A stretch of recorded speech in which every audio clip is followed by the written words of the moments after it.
number 1 মাইটোসিছৰ ফলত সৃষ্টি হোৱা অপত্য কোষত ক্ৰম'জমৰ সংখ্যা কিমান সো এনসাৰ হৈছে number B twice N number 2 গৰ্ভাশয়ৰ পৰা সৃষ্টি হোৱা ফলবিধৰ নাম কি সো এনসাৰ হৈছে number C um number 3 meiosis বিভাজনৰ ফলত কোন ধৰণৰ কোষ সৃষ্টি হয় সো এনসাৰ হৈছে নাম্বাৰ সি জনন কোষ নাম্বাৰ 4 VAM শব্দটো তলৰ কোনটোৰ লগত জড়িত সো এনসাৰ হৈছে নাম্বাৰ এ মাইকোৰাইজা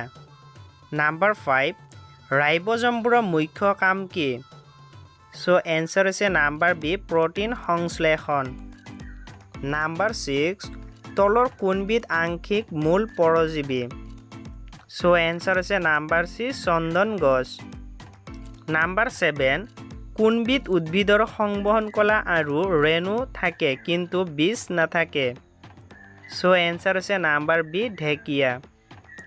নাম্বাৰ 8 প্ৰাণীৰ দেহ গঠনৰ প্ৰথম কোষটো কি সো এনসাৰ হৈছে নাম্বাৰ ডি যোজন কোষ নাম্বাৰ 9 উদ্ভিদ কোষবেৰ গঠন হোৱা মুখ্য পদাৰ্থবিধ কি সো এনসাৰ হৈছে নাম্বাৰ সি চেলুলোজ নাম্বাৰ 10 ব্যাক্টেৰিয়াবোৰ কোন ৰাজ্যৰ অন্তৰ্গত সো এনসাৰ হৈছে নাম্বাৰ এ মনেৰা